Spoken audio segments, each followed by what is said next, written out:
Dear students, आज हम BSc part third में ऑर्गेनिक कंपाउंड्स, ऑर्गेनोमेटेलिक कंपाउंड्स पढ़ने जा रहे हैं। ऑर्गेनोमेटेलिक यानी नाम से ही महसूस होता है कि कार्बन जो है वो मेटल से, धातु से जुड़ा होगा, तभी हम उसको ऑर्गेनोमेटेलिक कहेंगे। और लेक्चर को शुरू करने से पहले मैं बता दूं, मैं डॉक्टर पूर्णिमा दीक्षित आपको BSc third year inorganic chemistry में ऑर्गेनोमेटेलिक कंपाउंड्स पढ़ा रही हूँ। ठीक है, कार्ब धात्विक नाम से ही समझ में आता है, कार्बन और धातु जो है डायरेक्ट बॉन्डिंग कर रहे होंगे। सबसे पहले कार्ब धात्विक यौगिक कैकोडिल में कैडेट दी ग्लूसिकोड द्वारा बनाया गया। ये साइंटिस्ट का नाम है कैडेट डे ग्लूसिकोड, जिसकी पहचान 1848 में बुनसेन द्वारा टेट्रामेथाइल डायआर्सेनिक के रूप में की गई। टेट्रामेथिल डायआर्सेनिक के रूप में की गई। 1849 में फ्रैंकलैंड ने डायएथिल जिंक की खोज के साथ कार्ब धात्विक यौगिकों का क्रमबद्ध अध्ययन किया। डायएथिल जिंक की खोज के साथ कार्ब धात्विक यौगिकों का सीरियली स्टडी की, क्रमबद्ध अध्ययन किया। कार्ब धात्विक यौगिक वे यौगिक हैं जिनमें कम से कम एक कार्बनिक समूह धातु से सीधे ही कार्बन के माध्यम से जुड़ा होता है। जैसे कि यहाँ पर आप देख रहे हैं कि जिंक जो है ये इस तरीके से C2H5 और C2H5 यानी दो मेथिल समूह से जुड़ा हुआ है। तो कार्ब धात्विक यौगिक वे यौगिक है जिनमें कम से कम एक कार्बनिक समूह धातु से सीधे ही जुड़ा होता है। इस परिभाषा के अनुसार अगर देखा जाए तो धातु साइनाइड्स, जिनमें CN होता है और कार्बन की तरफ से साइनाइड जुड़े हुए होते हैं। कार्बाइड आप जानते हैं, जो कि कार्बन से ही सीधे जुड़े होते हैं। और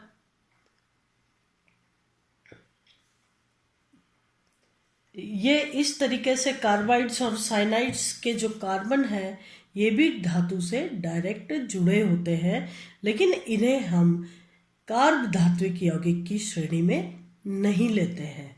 लेकिन जो कार्बोनाइल्स हैं ये कार्ब धात्विक की श्रेणी में आते हैं, क्योंकि कार्बोनाइल्स जो हैं वो कार्ब धात्विक यौगिकों से गुणों में अधिक समानता रखते हैं। इसलिए कार्बोनाइल्स, धातु कार्बोनाइल्स को जो है ऑर्गेनोमेटेलिक कंपाउंड्स में लिया गया है, जबकि साइनाइड्स और कार्बाइड्स को नहीं लिया गया है। तो मेटल कार्बन बंध तो कार्बोनाइल्स में भी पाया जाता है, परंतु कार्बनिक समूह अनुपस्थित है, अतः इन्हें कार्ब धात्विक यौगिक नहीं माना जाता है, साइनाइड्स को और कार्बाइड्स को। लेकिन कार्बोनिल यौगिकों के गुणों की समानता कार्ब धात्विक यौगिकों से अधिक होने के कारण इन्हें कार्बोनिल यौगिकों को जो है वो ऑर्गेनोमेटेलिक कंपाउंड्स की श्रेणी में रखा गया है। अब यदि हम क्रमबद्ध स्टडी में सबसे पहले नामकरण को पढ़ते हैं, कार्बनिक मूलकों के नाम अंग्रेजी वर्णमाला क्रम में धातु से पहले लिखते हैं। जो भी कार्बनिक मूलक होते हैं यानी इथाइल, मिथाइल, प्रोपाइल, ब्यूटाइल, इसके अलावा और बहुत सारे है ना, इनके भी डेरिवेटिव्स। तो जो इनके इस प्रकार के जो कार्बनिक मूलकों के नाम अंग्रेजी वर्णमाला क्रम में धातु से पहले लिखते हैं। अंग्रेजी वर्णमाला यानी ABCD के क्रम में। मूलकों की संख्या जो है प्रीफिक्स उपसर्ग लगा के प्रदर्शित की जाती है। डाई, ट्राई, टेट्रा, संख्या में 2 है तो डाई, इस तरीके से उपसर्ग लगा के इनकी संख्या को इंगित किया जाता है। यदि मेटल कार्बन बंध सिग्मा है, ठीक है, मेटल कार्बन बंध सिग्मा है तो समूहों की संख्या डाई, ट्राई, टेट्रा उपसर्ग लगा के प्रीफिक्स लगा के लिखी जाती है। यदि धातु कार्बन बंध डीलोकेलाइज्ड है, ठीक है, डीलोकेलाइज्ड है, वहां पर पाई इलेक्ट्रॉन्स हैं, तो ऐसी कंडीशन में बिस, ट्रिस, टेट्राकिस इन शब्दों का प्रयोग इनकी संख्या को इंगित करने में किया जाता है। जहां पर सिग्मा बंध वाले कार्ब धात्विक यौगिकों में हम डाई, ट्राई, टेट्रा जैसे शब्द इस्तेमाल करते हैं। अगर डीलोकेलाइज्ड पाई इलेक्ट्रॉन्स हो तो ऐसी कंडीशन में हम उसमें बिस, ट्रिस, टेट्राकिस लगा के नामकरण करते हैं। अगर एग्जाम्पल देखें, विभिन्न एग्जाम्पल को देखा जाए तो सपोज जैसे C6H5, अगर इस कार्ब धात्विक कंपाउंड को देखें तो ये क्या हो गया, 2 फिनाइल समूह है, तो पहले हम कार्बनिक भाग का या मूलक का नाम देते हैं, फिर धातु आयन का। तो ये हो गया डाईफिनाइल मरकरी, ये हो गया डाईफिनाइल मरकरी। इसी प्रकार से अगर हम दूसरा उदाहरण दें तो C2H5Na, यहाँ पर पहले कार्बनिक मूलक का नाम लिखेंगे फिर धातु का नाम, तो क्या हो गया, इथाइल या एथिल सोडियम, ये हो गया एथिल सोडियम। और ये क्या था, डाईफेनिल मरकरी, ठीक है। अब अगर इस एग्जाम्पल को देखें,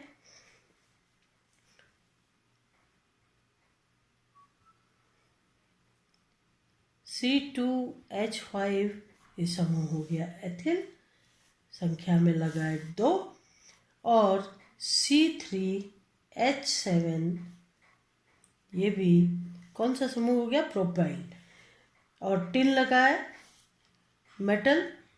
अब पहले इनका नामकरण अल्फाबेटिकली, यानी एथिल E और प्रोपिल P, तो E और प्रोपिल P, तो पहले E का नंबर आएगा, हम लिखेंगे di ethyl di propyl tin.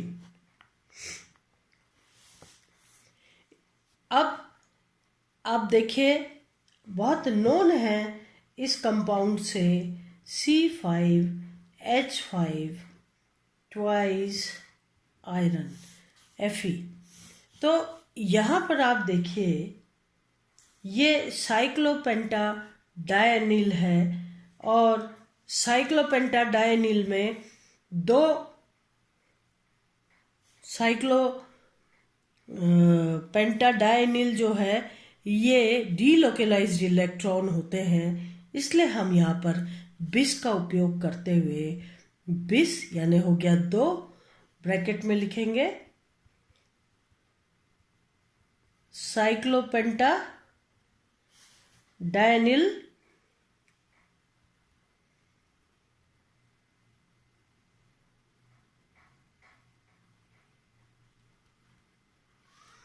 Iron.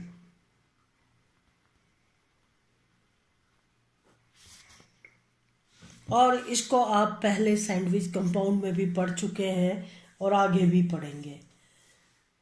अब जिन कार्बधात्विक यौगिकों में केवल हाइड्रोजन एवं कार्बनिक समूह पाए जाते हैं उनके नामकरण के लिए कार्बनिक समूह को हाइड्रोजन के नाम हाइड्रिडो करके हाइड्रोजन को प्रेजेंट किया जाता है। और उन जहाँ पर हाइड्रिडो का एच आ रहा है अल्फाबेटिकल ऑर्डर में, वहाँ पर हाइड्रिडो नाम लिखा जाएगा। उदाहरण के तौर पर C6H5AS आर्सेनिक, H2 तो डाईहाइड्रिडो हो गया।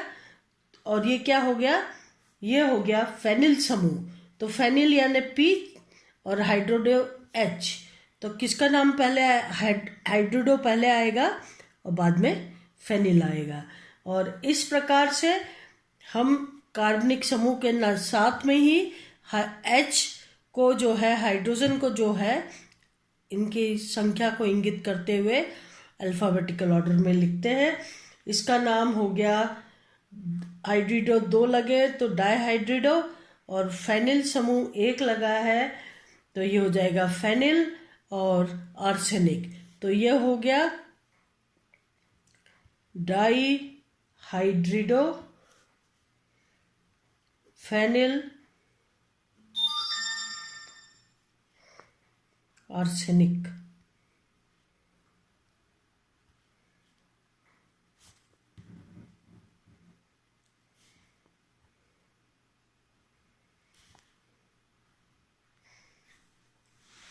और इसी तरीके से अगर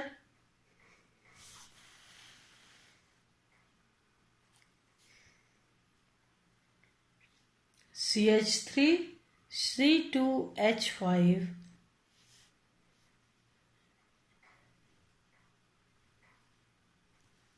SbH हाइड्रिडो मेथिल एथिल, तो क्या हो गया, सबसे पहले E आएगा, फिर H आएगा, फिर मेथिल आएगा M, तो हो गया ये ethyl हाइड्रिडो methyl antimony.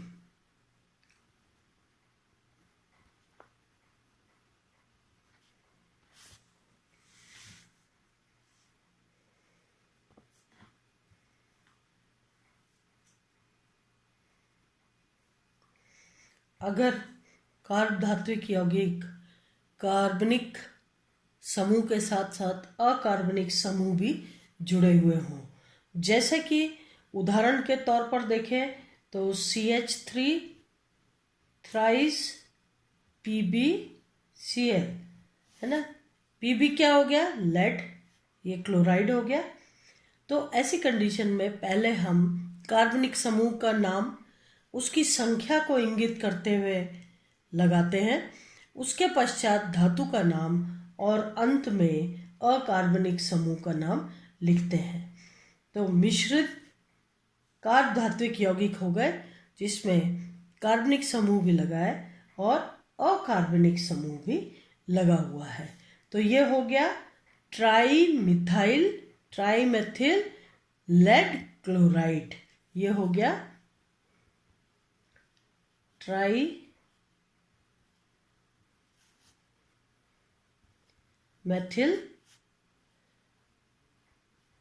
Lead chloride.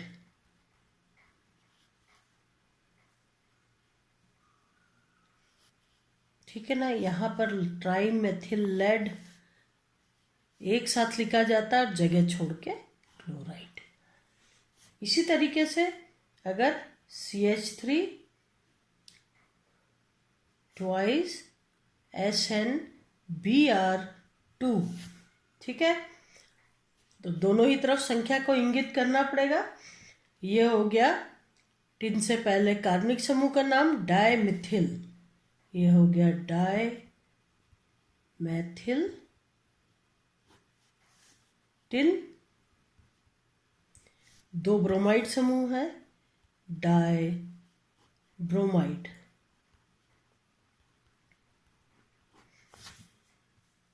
इसी प्रकार से अगर देखिए यहाँ पैरा पोजीशन पे क्लोरो समूह लगा हुआ है और ऐसी 2 यूनिट है जो कि मरकरी से जुड़ा हुआ है Hg से। तो क्या हो गया, ये तो हो गया 4 पोजीशन पर क्लोरो लगाए तो 4 क्लोरो फेनिल हो गया और ये मरकरी, और चूंकि इसका नाम हो जाएगा बिस,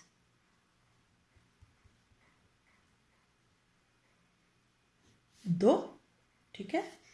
अब आप लिखेंगे पैरा क्लोरो फेनिल, या इसको लिख सकते हैं 4 क्लोरो फेनिल और मरकरी, ठीक है।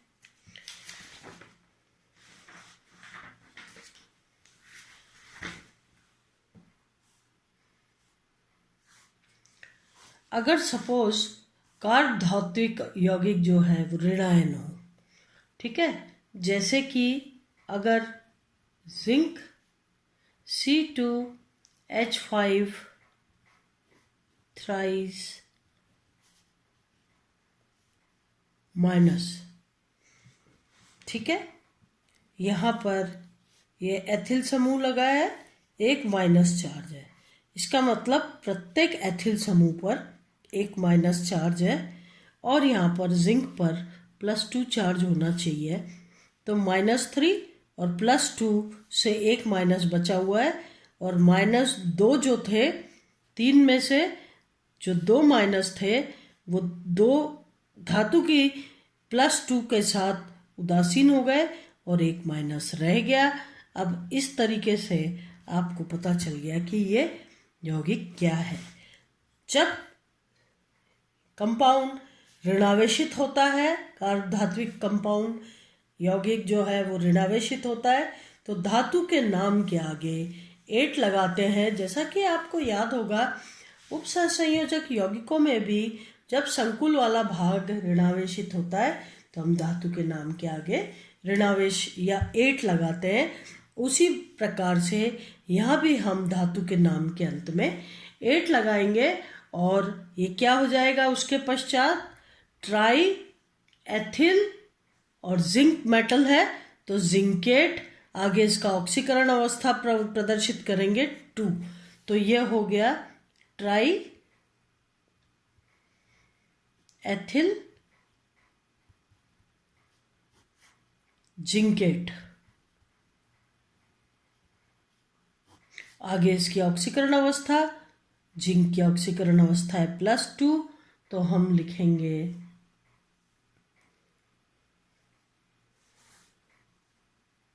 2 और आयनिक फॉर्म में तो आप लिखेंगे आयन। देखिए C6H11 थ्राइस टिन, यहाँ पर +1 लगा हुआ है। टिन की 2 ही ऑक्सीकरण अवस्था होती है, 2 और 4, यहाँ पर 3 लगा हुआ है ना, और यहाँ पर धन चार्ज लगा हुआ है +1, ठीक है। +1 नहीं लिखते यहाँ पर, आपको कंफ्यूजन नहीं हो इसलिए यहाँ पर 1 लिख रखा है। तो C6H11 थ्राइस, ये क्या हो गया, ये C6H11 क्या हो गया, ये साइक्लोहेक्सिल हो गया। साइक्लोहेक्सिल ऋणावेशित है तो हेक्सेन से बना हुआ है तो हेक्सिल कहलाएगा, चूंकि ऋणावेशित है। 3 ऋणावेश है तो यहाँ पर हो गए -3 तो ऋणावेश, और यहाँ एक धन लगा हुआ है, यानी धातु पर 4 होने चाहिए तभी एक बच सकता है 3 ऋणावेश के साथ उदासीन होने के बाद। तो इसका मतलब टिन की जो ऑक्सीकरण अवस्था है वो +4 है। अब आप इसको नाम लिखिए, क्या हो जाएगा, 3 क्या लगे हुए हैं, साइक्लो हेक्सिल, ठीक है। साइक्लिक ग्रुप पेयर हेक्सिल है, इसलिए साइक्लो हेक्सिल, और मेटल है टिन, धन आयन लगा हुआ है, ऑक्सीकरण अंक 4। तो लिखिए ट्राई हेक्सिल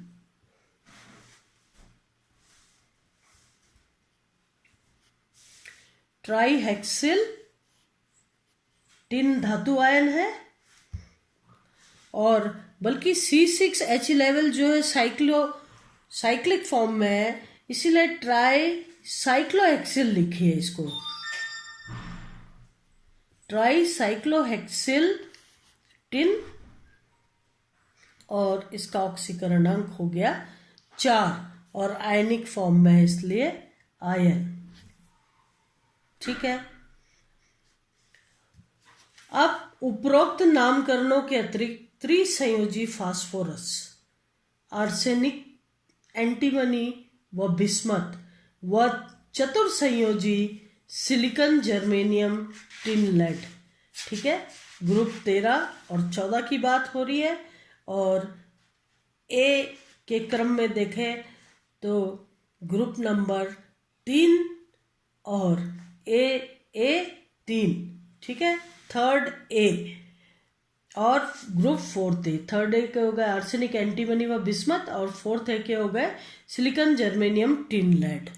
तो इस तरीके से जो है उपरोक्त इन सब नामकरण के अलावा देखा जाए तो आर्सेनिक, एंटीमनी, बिस्मथ जो ग्रुप 13 लेटेस्ट नामकरण के हिसाब से, या फिर थर्ड ए, और silicon, germanium, tin, lead 4th A, इन धातुओं के नाम वैकल्पिक विधि से फॉस्फीन, आर्सिन, स्टिबीन, बिस्मथीन, प्लम्बेन, इन सब के व्युत्पन्न मान के लिखे जा सकते हैं। यानी अगर आर्सेनिक से जुड़े 3 कार्बनिक समूह हैं तो उसे अपन आर्सिन कहेंगे, और अगर 2 अलग और 1 अलग तो उसके व्युत्पन्न कहेंगे। उदाहरण के तौर पर अगर देखें तो C2H5 थ्राइस AS आर्सिन हो गया। ठीक है। तो ये हो गया ट्राई इथाइल आर्सिन, ये हो गया ट्राई इथाइल आर्सिन। ठीक है। जैसा अगर देखें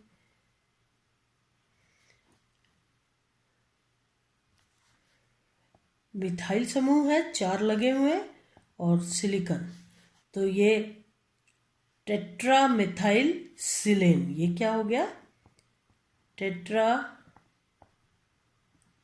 मिथाइल सिलेन।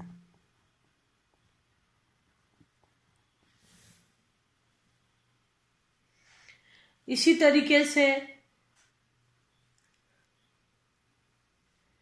जर्मेन, प्लम्बेन, इन शब्दों का उपयोग किया जाता है, जैसा कि यहाँ आर्सिन और सिलेन, आर्सेन, ये नामों का उपयोग किया गया है अगर 4 के 4 इसमें कार्बनिक समूह जुड़े हुए हो। अब जो धातु और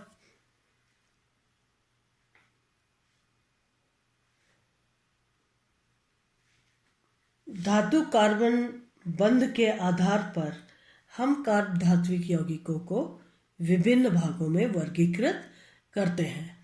इस लेक्चर को अब हम नेक्स्ट टाइम लेंगे। आज इतना ही, धन्यवाद।